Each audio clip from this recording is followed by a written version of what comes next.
Yo everyone, Mango here, and I'm bringing you another game of Shadow Era. So this is just another one of our videos that we're going to be putting on our channel here in regards to a hero we got here. Let me see. Okay, we got a Garth. So this is going to be just another one for our hero exposure and gameplay.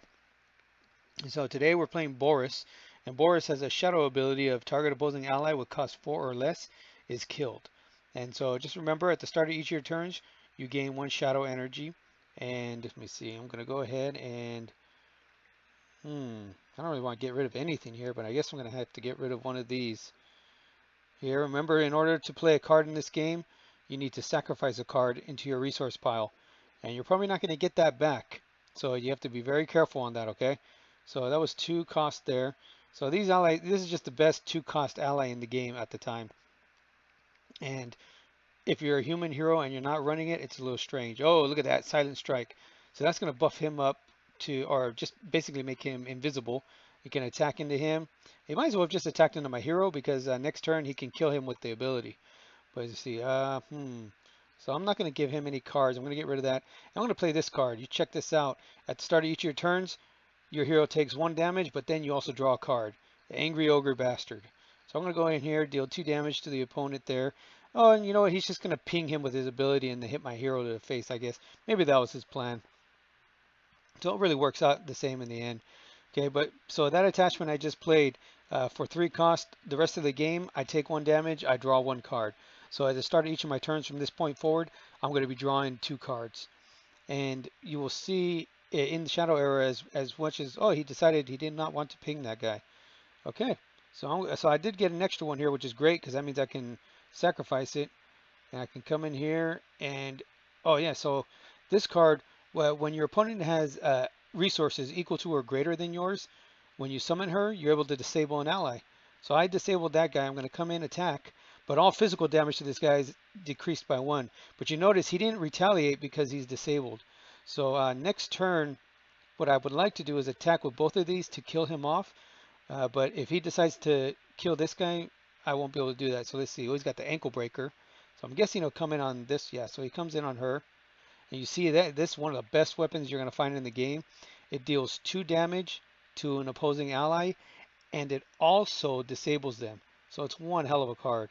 Um, hmm. I want to get rid of anything here.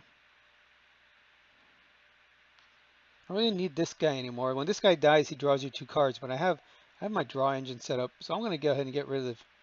I can't, no. Yeah, I want to get rid of this because I want to play another ally. I want to use this. So this card for 3 cost, I can blow up any weapon or armor. And that weapon cost him 5, so that's a net value in resources there. I'm going to play this guy, and then I'm just going to get rid of this guy because I don't want to look at him anymore. And I'm going to come into the face here, deal 2 damage. And next turn, what I'd like to do is play this guy. Or if he plays a big fatty ally, I'll play this to show you the interaction and how it kills him.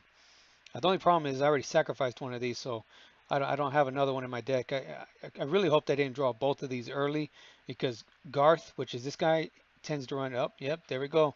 There's a nice big fat ally, comes in, kills that. But it's okay. I have the Dragon's Tooth. I'm going to wipe him out. In Garth's special ability, for 3 Shadow Energy, he's actually able to target. Check it out. For 3 Shadow Energy, an opposing ally takes 1 damage, and then all damage is doubled. So if he hits something for 1, any damage that it takes next will be reduced to or increased by a multiple by freaking it gets doubled. Okay, simple stuff. And so you see that. So this card there. Let's go ahead and let's get some face damage in on my opponent. Come in here, attack. Come in here, attack. And you see this card here. You see, so when your hero attacks an ally with 5 or greater, that ally is dead. Easy. So you kill that ally. You don't even have to hit the ally. You don't have to deal any damage to it. It's just the fact that you enter into the, it's just the fact that you attack it and you enter into combat phase. Oh, he decided to leave. And I'm guessing just because that match was not going well for him, he didn't have any of his draw in place. And so it was just a pretty rough matchup for him. So we didn't get to see too much in that game. But you know what? I only want to play one game at a time with these decks. So let's see what we got here. So this again, my hero was Boris. My opponent had a real tough draw there. You know, sometimes it happens. It's rough, but he just had some bad luck in that game. And I had everything perfectly. Basically, I had almost a spot on perfect start. And so we have Lierian Knight. You got to see him in action on both sides. All physical damage to him is decreased by 2, decreased by 1. All ability damage increased by 1. Easy. Alden the Brave. All friendly allies have +1 attack on your turn only. Okay, so pay attention. Unique means that you can only have one of these in play at a time. You can imagine if you had like 2 or 3 of these in play, that'd be pretty stupid. And just remember at the bottom corners here, attack value, health value. And you got to see this one in play, so I'm glad for that. And you got to see, so when you summon this card, you disable an opposing ally if they have greater than or equal resources than you do. And this card here, Tainted Oracle, when it dies, you draw 2 cards. Simple stuff. Brax, you watch my other videos, you've seen that this guy here, 5 cost, he's a staple. If you run a human deck, you probably have at least 2 to 3 of these in your deck. And if you don't, they're not that expensive. I think they're like 200 gold, one of the in-game currencies. I know to me it's not expensive. To a new player, it might be a little rough, but I mean, if you get this card to put in your deck's already better than it was, far better. And just remember, all allies, opposing allies, lose haste, and then allies with 3 health or less, they can't even attack him. They can't target him. So like this guy has 2 health, he would not be able to put any damage onto this guy. Aeon. So I love this artwork. And so protector status. There's not many cards in the game that have protector. And he's one of the few. And basically you can just imagine him as being a wall in front of all your other allies. And so when this guy gets attacked and killed, or you have to attack and kill this guy before you can do anything to other allies that are in play. And when you play a protector, you'll notice that the ally that's a protector, it'll actually move up just a bit above the line of other allies that you have in play to designate its ability. And so Visca. So Visca is another 6 cost ally. She has haste, pretty universal. Don't need to explain that too much. You play it, you get to do something with it right away. But all damage from heroes to Visca is reduced by 1. So there's a lot of heroes in the game that like to deal damage with weapons. This is a great card to have in those scenarios. Eris, Fate Weaver. So this card, for 1 shadow energy, you're able to target an ability and destroy it. Any ability. So, oh, excuse me. Woo boy. It's a little late for me. I'm having a hard time sleeping. And so I said, what the hell, let's make some videos. And so Eris got a huge attack value of 5 and a nice health value of 6. You know, it's not super high. You would want it to be a little higher for a 6 cost, but trust me, this ability is extremely powerful if you get her to stick. And again, what you start to notice from this point is all my allies are unique. So I only have 1 of those in the deck. I only have 2 of these. I only have 1 of these, and then 1 of these next ones as well. So here we have Nathanias, and so when you summon this card, you draw a card, and if that card is an ally, it gets to be put into play for free. And so imagine if you drew into this guy or any one of these, that'd be pretty bad. So that's the only ability it has, and it has a 5 attack value and an 8 health value. Okay, so good sturdy ally, but other than that draw card when you summon him, he's not going to do much else. But I mean, sometimes you get a body like this on the board, pretty hard for your opponents to deal with it. Keon, this is one of the newest cards released. We do have more cards coming out at the end of the month, March. And so he has Steadfast, which means you have to kill him. You can't bounce him back to your opponent's hand. You can't bounce him back or shuffle him back into your opponent's deck. You have to kill him.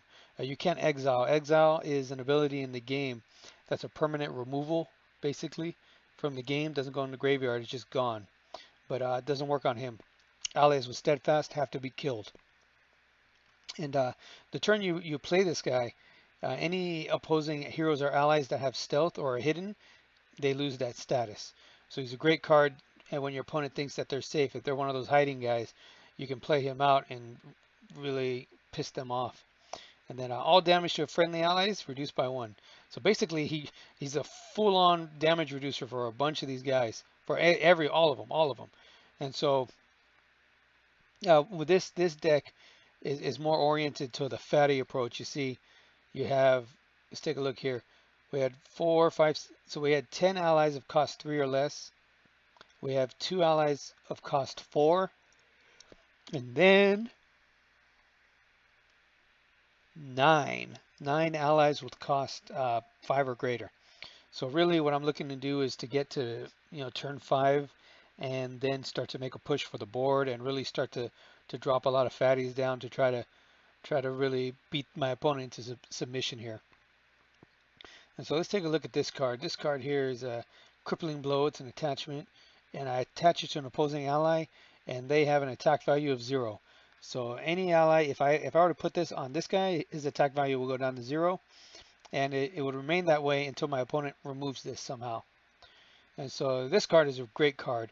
So a target ally return to its owner's hand for only 2 cost. So it wouldn't work on this guy because remember you have to kill him. He has steadfast. But if my opponent happened to play maybe this card here for 2 cost, I can bounce it back to his hand. And so that's a huge net value because he paid 6 to play this card and I only paid 2 to send it back to his hand. Bad Santa. I remember hearing from the developer of the game that this is like one of the top, if not the top card played in the game. Almost every deck has a couple of them, and what it does is each player draws 3 cards. Now it doesn't sound good, you don't want to give your opponent cards, but when you're able to play it, sometimes you can maximize its benefit on your end while making sure that the benefit on your opponent's end is not as high. So like maybe if they have 6 cards in hand and you only have 4, you play this, you draw 3 cards, they draw 1. So try to play it like that if you can. Smashing Blow, this is one of the best item destruction cards in the game. Target enemy weapon or armor is destroyed. So that's the only thing that doesn't make it the best is because it only targets weapons or armors. But for 3 cost, if you can break an enemy weapon or armor, especially something that's valuable and strong to them, likely it would be cost 4 or greater. Okay, excuse me, there's something in my nose. All right, this is the key card in the deck. So it's called Blood Frenzy, the angry ogre, or the angry birds attacking the ogre. He's trying to just fight away. This could be, see, very misleading, Everybody thinks it's just an ogre kicking the crap out of a bunch of birds. But what if these birds are just mean as hell and attacking this dude and pissing him off, so now he's trying to fight out of them, right? I mean, come on, you got to look at things from all angles. I mean, look at the eyes on these things. Damn, those are some scary looking birds. But anyway, the card itself, you attach it to your hero. At the start of each of your turns, you take 1 damage, you draw a card. So, I mean, indispensable. Definitely, likely, maybe the best or maybe top 1 or 2 best draw engines in the game. Enrage. So this card here for 4 cost, you attach it to your hero, and your hero gets 10 health. So sometimes you play this card just because you need to survive another couple turns, right? And so it can be a great card. It is removable. It's an attachment. And so there are a number of ways to get rid of attachments. So you got to be careful. Your opponent could always target it and remove it, and all of a sudden you lose. All of a sudden you lose 10 health, and that could be a big kick in the nuts. Let's see. And this card here, this card is in here just as a tech card in case I come across an opponent, maybe another warrior that would use crippling blow on me, right? So if they put this on one of my allies, I could play this on that ally. It's a 4 cost, so it is expensive, but it buffs my ally by 2 attack and 1 health, but it also gives them immunity to enemy attachments. This is an attachment, and so this would stay on my ally, but the ally would no longer be affected by it. So this can be a great card to turn the tides. And I think I only have a couple cards left in the deck. Yep. So I have 2 Dragon's Tooth. It's such a great weapon, and the main weakness with Boris is that he can't handle the big fat allies. He can kill things 4 or less, no problem with his ability. So with this card, you attack into an ally with cost 5 or greater, and it dies automatically. You don't even have to deal any damage. It's like you just show them this damn thing, and they crap themselves and pass out. So great card to have. If you only want 1, you can go with 1. I find myself wanting 2 most of the time, so I decided to go ahead and put a second one in. The King's Pride, one of the best armors in the game, usable to both warriors and priests. And this card, if you've come across it on your opponent's side, you know the effect it can have on a game. Oh, whew, excuse me, I almost sneezed there. So we got friendly allies have 2 attack and one health. So you play this and you get to buff your allies by 2 attack and 1 health. That's strong. And it's just finding the right time to play it, okay? Because if you just play it out on turn 7, there's a good chance it's not going to stick because there is a lot of item removal in the game, a lot of destruction cards. So the best, I mean, unless you got like 3 of them, you know, you don't mind putting it out there just to see what happens, I guess you can. But the best time to play this card is maybe you're trying to regain the board so you can play this and buff up your allies and maybe kill off a majority of your opponent's allies. That's a great way to utilize it. Or if you can use it as a finisher, you know, maybe you have 3 allies in play and you put this down, all of a sudden all 3 of those allies get an extra 2 attack. Yeah, so even if they all had 2 attack, they would all turn to 4 attack, and that's 12 damage, and maybe that's enough for you to sneak out a win. And so this was my Boris deck. Pretty simple stuff. Nothing special to it. Very common cards. Very simple idea concept in regards to deck building. Just lots of fatties, and hopefully you get to turn 5, turn 6, and that's when you should really start to bring the pain. So let me see, and well, that should be it then. This was a really fast video. I'm glad. I don't want them to go over 25 minutes really. I know a few already have. I want to stay under 30 minutes most of the time for sure. And so I just want to make sure I get those 3 things I got to say out of the way. Got to say, please like the video. Please comment if you want. Please share it and subscribe to it. That was 4 things. Anyway, yeah, and subscribe to the channel. There's going to be more than just myself on this. We're going to have TJ Dub and probably another 2 or 3 guys. If anybody out there, maybe they want to join in and help with making these videos. I'll have to vet you. I'm not just going to let anybody in. But heck, we would like to get as many of these videos out for people so that they can check out Shadow Era and hopefully come and join us. Okay? So like I said, like, subscribe, and share. And until next time, guys, peace.